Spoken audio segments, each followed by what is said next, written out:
Hello, in this video I'm going to show you how you can change the microphone sound volume level on your LeapFrog camera.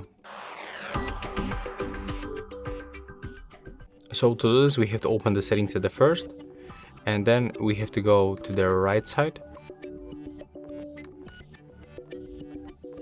click OK, and right here we have to go for this icon, and when you open it you are able to increase or decrease the volume level of your camera speaker. So when you are using this button and speaking through your device, you will actually change this sound volume level that comes from your camera.